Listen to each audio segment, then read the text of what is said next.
Hello, can everybody hear me? Yes, I can hear you. Okay, hello everyone. This is Ken Raining. I am one of the presenters. I apologize for that delay. But we should just go ahead and get started, shouldn't we, since we're about 10 minutes over. Yes. I'm going to share my screen with all of you with our presentation, which is called How Do I ILL Library.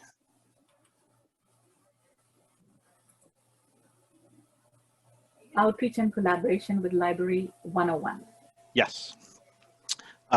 Yes, so as I was saying, my name is Ken Raining. I am the Circulation Desk Administrator here at the University of Pennsylvania's Van Pelt Library, and I am joined by my colleagues, Megan Brown-Olson, who is a library assistant in our Stacks department, as well as Lapis David Cohen, who is a library specialist in our resource sharing department. We're going to talk to you about a class that we have been doing called Library 101, also known as How Do I Library, in which we go over the very basic skills that our patrons need to get the most out of their library. Here you will see a cartoon that Megan has drawn, which we have used for our branding throughout the library. She's going to talk a little bit more about that when it's her turn. But I think it accurately reflects the less than stuffy vibe that we try to have for our course. So here is our agenda for the presentation. We're going to go over the origins of Library 101 and our early days. Megan's going to talk about how she came on board. She wasn't one of our original presenters of this program. And then we're going to talk about getting the word out and the class itself. So I do want to mention up front that we're going to be talking more about how we developed this course than what is actually in it, since we assume that everybody here is a library professional and you probably know how to make a request and charge out a book and things like that. But if anybody has any questions, please put them in the chat. We'll also be taking questions at the end of this if we do still have time. So I am going to be covering the origins of Library 101, how we got support from our supervisors, the early planning that we had for this, and also the dress rehearsal that we had when we first practiced this. So the way that this project came about is it started because of a conversation between Lapis and I. We had both been thinking about ways that we wanted to reach the people that we communicate with regularly on the very basics of what we do in our department, so that we could better help them before they start getting in trouble and to best support them. We're actually sitting at our library showcase, which is an annual event that we do during normal times for our new students, and we were just kind of talking back and forth, and we'd really both had this idea of doing a class for just our individual units, and then we thought, maybe it would be a good idea to combine them. So we decided then to go to our supervisors to prevent this idea. Our supervisors at the time were Devon Rooney, who was the head of Access Services, and Sheila Ketchum, who is still the head of Resource Sharing. We found immediate support from both of them. We were fortunate that we were at the time that the library was beginning to develop its new strategic plan. So it was really a great time for people to present new initiatives and new ideas.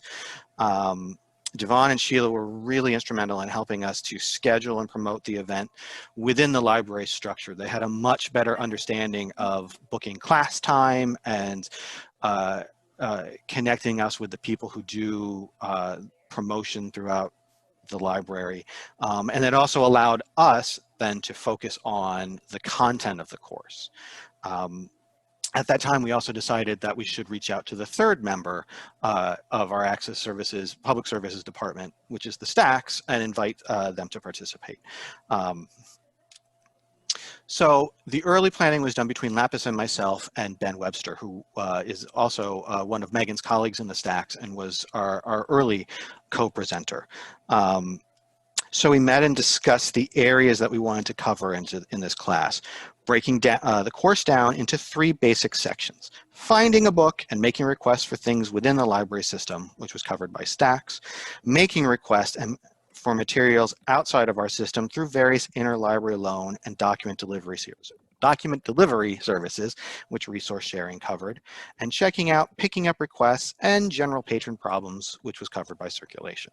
We each wrote up our text for those areas and then sent them to Lapis to put together into one PowerPoint presentation, much like he did with this one. We dubbed the class Library 101 with the subheading of How Do I Library? That subtitle came from one of my former student employees who told me that she would often hear that question asked from incoming students at the circulation desk, and it tickled me. So I thought it would be a great way to brand our class. Okay, finally, our dress rehearsal. Our supervisors agreed to be our audience for our first practice run through before the first class, so that we could get all the kinks out before we actually had patrons. That proved to be invaluable. For one thing, because we learned right away that we needed to be much briefer. As I'm sure all of you know, it is very easy to talk too much when you are talking about the thing that you do every day. We also got great feedback from them about eliminating library-specific jargon. Those words and phrases that mean a lot to us, but that to anyone outside of the library and our departments, they don't really have that same kind of meaning. And also in eliminating any areas or topics that we were talking about that were really too advanced for what was meant to be a very basic course, which someday we'll be able to cover in Library 201 if we ever do that. So armed with that information, we went back and modified our sections, and then we had our first class with Lapis and Ben and myself. After that, Ben decided that he was too busy to step away, and that's when Megan stepped up. So speaking of stepping up and Megan, I'm going to transition over to her, and she's going to take us through the next part of our presentation. Megan? Thank you, Ken. Can everyone hear me okay? Hello. Hello. Hi. We can hear you clearly. Go ahead. Okay, great. Ken, if you wouldn't mind keeping the slides on from your screen. Sure. I'm not able to screen share on my end, but I'll just No go problem. through them. Thank you. Okay, so hi, my name's Megan Brown Olson. That's my picture. I'm a library assistant in the Stacks. I've been here for about 5 years. So when I took over the project with Ben, the first thing I asked him was, well, where do you start pretty much? Where do you start with when you're talking to someone who's just in the library for the first time? It can be pretty overwhelming. A lot of the common statements we'd hear from students and patrons for their first time in the library, and just talking to them in the stacks was, you know, they would say, well, this is the first time I've been here, you know, I'm used to the Dewey Decimal System. I haven't been to a library without a card catalog. So it's just we thought of a nice way to introduce them to our academic library and just make it easier for them to be able to find things and just teach them sort of the basics of how to look up a book and what to do when it's your first time here and where to start. So that's where I started collaborating with him from his first presentation, and I redid most of the slides and put a little bit of artwork in there to make it fun for the students. You can switch to the next slide, Ken. Thank you.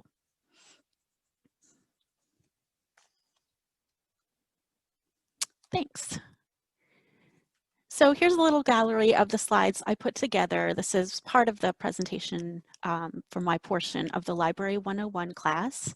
So I revamped what he had in the original slideshow, added some of my cartoons. As you can see, there's some fun little people navigating the library, and put some of the basics in there, like how to use the card catalog, to look up the call numbers in the catalog, how to read call numbers, how to find books. We took a lot of common questions from students who came to the library, like what certain words mean in the catalog, which can be a little bit confusing. Terms like available and requestable, which you'll see on one of my slides, was something like 99% of the students would ask about. So any frequently asked questions from people in the library, we put all of that into the Library 101 stacks portion, just to make it very simple for when they navigated the library alone for the first time. So catalog terminology, helpful hints on finding a book that's not on the shelf, just secret spots they could be hiding if something wasn't where it was supposed to be. Try to make it helpful for them, and fun with, illustrations and cartoons.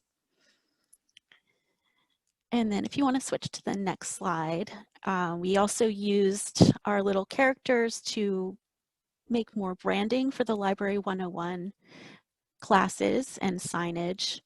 So we have those as our sort of logo, and maybe to draw attention to the class for someone going for the first time.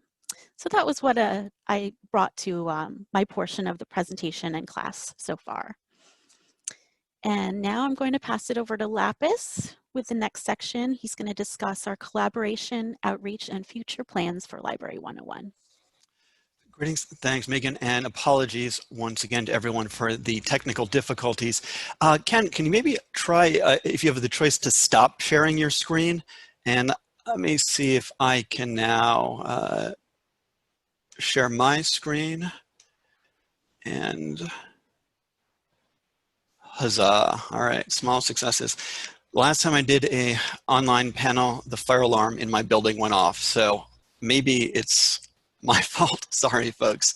Anyway, now onwards and upwards to escaping the work silo, collaboration and outreach with Library 101, and our past and future plans for the project. So as Ken mentioned, every 4 or 5 years, we as a library construct a new strategic plan to guide our steps forward as an institution. And in each plan, one of the stated goals is breaking down the work silos in the library, at least in theory, with varying degrees of success in the actual execution. One of the bonuses of Library 101 was an immediate and organic interconnectivity amongst the stacks, circulation, and resource sharing departments. There are, of course, many long-standing ties between these parts of the library, but on the level of staff interaction, it was almost always an individual staff member seeking an answer to a specific question. Where could this book be hiding? In which case we would consult with Megan or one of her colleagues, or how can we best check this item out to our patron, in which case we would check with Ken or one of his colleagues.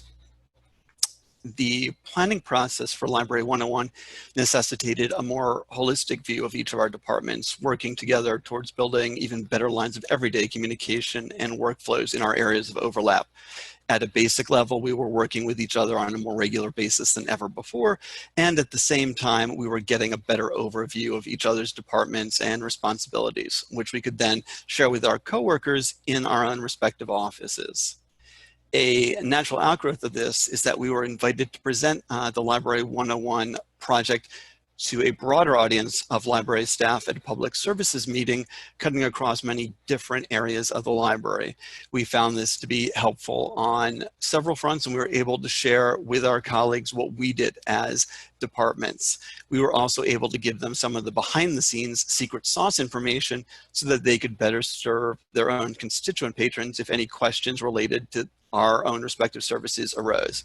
So, for example, non-interlibrary loan staff members faced with the patron late on a Friday afternoon with a question about getting an ILL article over the weekend. That staff member could now let the patron know that they're best served by requesting via a database record, because that might well import an ISSN, so that the request has the chance to go out automatically to our rapid partners, and if filled, be posted automatically to the patron, giving them the chance of getting what they need to finish off the paper on a Sunday evening. Not giving that patron any of that library technical jargon, as Ken mentioned before, just that the best way to place that request is from a database record. The session also introduced the broader idea of Library 101 to a large swath of folks in the library. And in the weeks after the presentation, several spontaneous hallway discussions arose. Remember those? Yeah, seems like a lifetime ago, with staff that were interested in investigating ways that other parts of the library, such as, for example, technical services or cataloging, might also get involved, perhaps by presenting a cataloging 101 session to other library staff. So it should be noted that the lines of communication for Library 101 are multi-directional, interacting both internally within the library as well as externally across the university. And as of today with this session, and as we value the connectedness of our community, even beyond that, out into the wider library world. Our primary audience is, of course, our patrons, not simply undergraduates, but graduate students, faculty, and university staff, covering a multitude of library experience levels and educational disciplines. We also collaborate across many different departments in the library, digital advertising and strategic communications, to name just two that are part of our outreach project. So Library 101 also provides a point of contact between the library professional staff, for example, and the reference librarians and subject specialists, and the unionized library support staff. And we who are presenting today are members of AFSCME, American Federation of State, County and Municipal Employees Local 590. The project has provided union staff with a much appreciated opportunity to expand both their skills with PowerPoint, Photoshop, Kaltura for videos, for example, as well as their experience such as public presentations and dealing with technical problems when they arise. Finally, we are quite cognizant and truly grateful for the support, as Ken mentioned earlier, of our respective supervisors, Devon Armstrong, as was in circulation, Sheila Ketchum, head of ILL, and Eileen Kelly, head of Stacks, as well as the Penn Library leadership in supporting Library 101 as a continuing project. As in all cases, whether with patrons or with library colleagues or with our bosses, this has not merely been a case of trading monologues. Real conversations have emerged. From the very outset of Library 101, we discussed the idea of breaking out of the confines of the library and taking it on the road in order to better connect with our patrons, and in particular to present information to students in settings that were both convenient and comfortable for them, and where we could also tailor our session to meet the needs of our specific audience. We discussed this idea with our supervisors as well as with other library colleagues, such as Katie Rawson, the Director of Learning Innovation Libraries, and as those discussions progressed, our notions began to take shape and move towards implementation.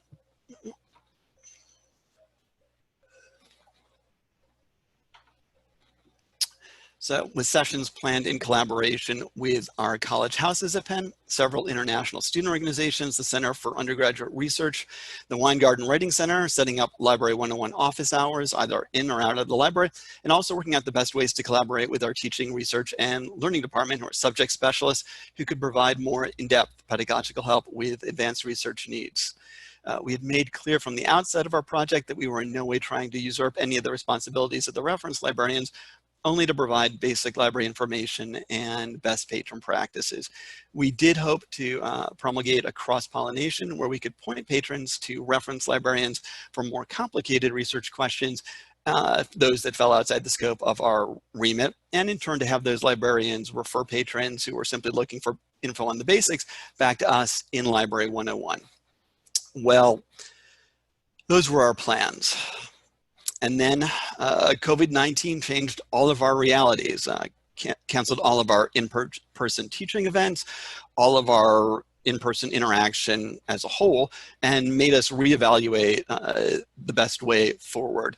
We had to pivot to where the patrons were now, which was online in remote learning environments. So with apologies to the Buggles, kids, ask your parents. One of the first steps we took was to create some instructional videos on a few of our core services for New Student Orientation Week this year. Some of the services that we covered were pre-existing ones, such as obtaining scans or book chapters via interlibrary loan or request digital delivery, And some were not exactly new, but were transformed for the new COVID realities. So for example, we had a books by mail service, which we had previously only used to send pen books to our graduate and faculty who lived more than 75 miles from the library. Now, all of our patrons, regardless of status or distance, are able to make use of that service for pen and books, and perhaps as we move back to requesting via ILL for ILL books as well, if we have the okay of the lending library. We also introduce the students to new services such as our contactless curbside pickup program, Pickup at Penn. And while the videos were made in time to be online for the beginning of the new fall semester, they are modular, reusable, and revampable so that our patrons can view them asynchronously 24/7. Or we can mix and match select videos to create a virtual Library 101 session with an online question and answer session between or after the videos.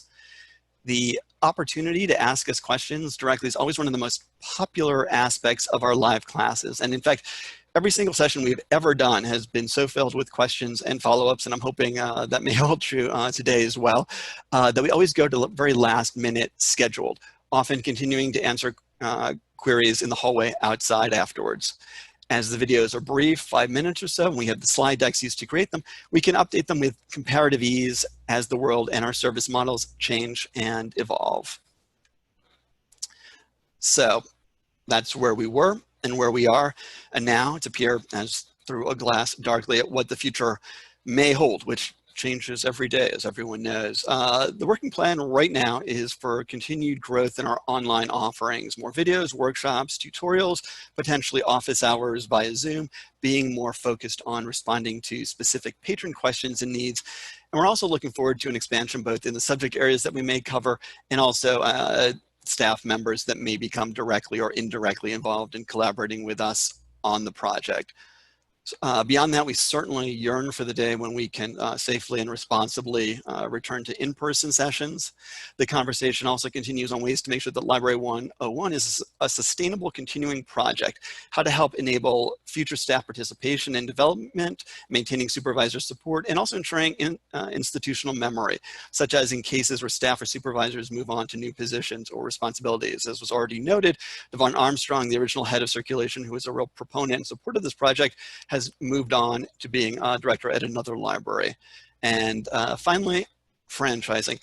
When I originally added that entry to the slide, I just wanted to have it as like a tongue-in-cheek sort of way to end the session. But the more I thought about it, the more I thought it really is honestly a fitting way to close up the discussion or begin the next phase of it, which is that there's nothing about Library 101 that is really specific at its core to Penn. The basic idea is really simple. Staff from different departments get together to collaborate. They reach out to patrons to provide the best information on making the most out of their library. They get support from the supervisors and the library leadership, and it's a good way to help tell your story as a library. And then, this could really work at any kind of library, academic, public, tribal, medical, legal, adjusted, of course, for your own local needs and realities. And we won't even charge you for the idea of setting up your own Library 101 franchise. You can just file that under resource sharing. So with that, thank you all very much. We are certainly happy to answer any questions that you have or might come up. And I'm just going to move on quickly to this slide with our contact details. If there's any questions that we don't get to, or you want to follow up with any of us directly. For example, we didn't share a lot of content from the actual Library 101 presentation, which is very basic, ILL stuff and library circulation and stacks stuff that would probably not, be all that interesting for you folks. But if folks want to see it as an example of what we did, we are certainly happy to share it. So please just feel free to email me at any point. And so I will now go over and stop sharing the screen, and we can take any questions that there are. Awesome. So Ken, Megan, and Lapis, thank you so much for your presentation. We have a couple of questions. The first question is from Carl Seward. Was this for credit course, and how many credit hours? How did you get your students to sign up? This was not a for credit course. It is just a class that is for the patrons' benefit, but it is not an official academic class. And we got students to sign up through advertising in different ways. We had some of the adverts, you saw the cartoon that Megan drew. So we had some print ads, some digital ads. Ken also put some things up on Twitter and Instagram, and we collaborated with our communications department to get the story out further. If anybody else has any other things to say about that, jump in, please. What program did you use for your videos? Kaltura. I'll put that in chat. So Was it a paid? That was the recommended program by the library. So there are other questions about support from our IT department, and basically we followed their instructions for what programs to use, how to make videos. I don't think any one of us had the kind of skills to do this without having that kind of support, and it ended up being relatively simple, I would say. I mean, that was just the program that was used for the new student orientation. And I think all three of us and the entire library staff that were making videos just had about 2 weeks to, encounter the program, learn it, and make our videos. So it was very much a crash course. And other programs, whether it's, Camtasia or recording in Zoom or ScreenFlow, I mean, may also serve your needs. It really kind of depends on, how simple your videos are and how much editing you might want to do. Caitlin McCarty would like to know, does this overlap or integrate at all with the instructional courses your research librarians present to classes? No, it does not. And we tried very hard to not cover the same kind of topics that they would be doing in any kind of a research class. This was strictly about locating materials in our buildings, on our shelves, or from our interlibrary loan partners if need be, but we were not covering any research topics. And if question, Rebecca Mabalo would like to know, do you make your Library 101 course available as a LibGuide to your remote patrons?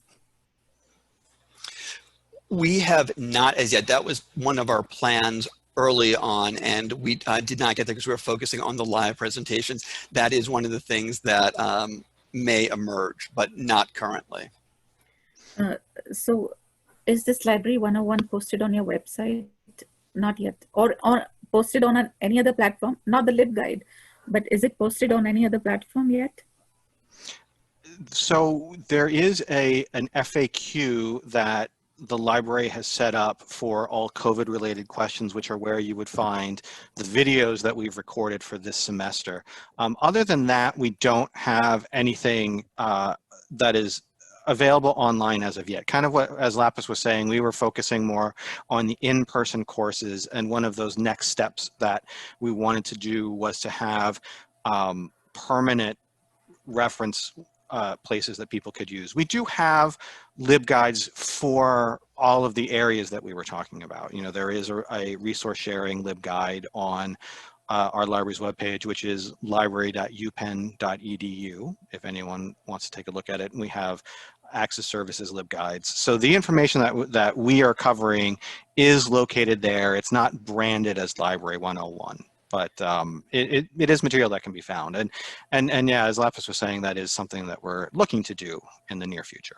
So to all the delegates, we will continue this question answer session. However, there is a door prize. Door prizes for this session. The URL is posted in the chat and the code word is Peacock. And the link, Megan has posted the link for 101 frequently asked questions. So you're welcome to save that link too. Door prizes on, please click on the link. Remember, the word is Peacock, Peacock, and Peacock. And in the meantime, we'll continue with our question answer session. Scott Brown would like to know, I'm curious to hear more about your positioned ILL to other staff or to supervisors. Were there certain angles or aspects that particularly appealed to them? In terms of our presentation, I think, we certainly got a lot of support from the supervisors in terms of, being able to reach out to our patrons directly. And I think from our patrons' viewpoint, getting to know like the best ways of requesting things. You know, for example, we always have problems with patrons that are not able to, you know, get endnotes or things like that. And to give them a hint of, okay, put that information in the article title field if you need endnotes, a color scan, a 600 DPI scan, that was, you know, very useful to them. Johannes would like to know, have you been able to measure the effectiveness of this new course module, Library 101? We do have a survey that we post for feedback at the end of each course. And we also, we pass out our business cards and whatever kind of contact information we have. And we have heard back from people that have taken the course with feedback of the things they found interesting. And I mean, and I, as a circulation desk administrator, am on the front lines, and I have seen people that have taken the course when I'm charging out books to them, and they've told me, you know, how helpful that they found it. Awesome. 244 people.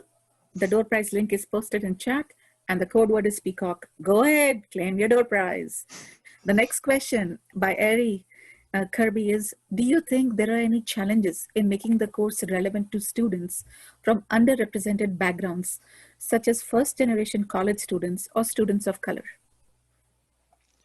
One of the challenges that we have found is because we have a large international population, is that trying to cross barriers for people who are non-native English speakers is a challenge, and that's part of what we have designed. One of the reasons that we designed this to do that is to better help them going forward. A lot of the questions that we would see before we started this course would be coming from international students, and this gives us a place where we can really dig into some of the questions that they have, you know, in a much easier way than doing that when you're standing at the circulation desk and somebody is asking you how to make requests and how to make ILL requests and things like that. And then we can really dig into that. I can't, other than that, I can't really think about any other particular challenges. Lapis, can you? Well, I think what I just say to add to that is that, I mean, I think that's part of why we wanted to, you know, take it on the road and reach out to those, you know, different groups we have at Penn, a group that supports the first generation low income, the FIGLY students, and we could, you know, present to a group from that constituency, but also to get, you know, questions ahead of time and what concerns them, because, you know, we as library staff, you know, if we get a question, you know, we can answer to look it up, you know, or find out, but if we are not aware yet of what the questions are or what the pain points are for, you know, specific groups of, you know, students, that I think is something, as the communication goes, will improve with. And also I think, you know, as we move forward with potentially, you know, more like Zoom sessions or, you know, things like that, where we can interact more online and make it easier for students to give us questions ahead of time. The sessions that we did were pretty much set. Here is the stacks information, the resource sharing information, the circulation information, and then there was time for questions. But, you know, in other ways we could, you know, try and focus more, I think, for those sort of groups. Next question comes all the way from Dubai, Sheikh Zayed University, asked by Haneen Abu Ida. Did you find the brand name work with your audience? Library 101. I honestly don't know. I think so. We haven't had any complaints yet. Right. It's hard, yeah, we haven't, you know, really done any market testing on that, unfortunately.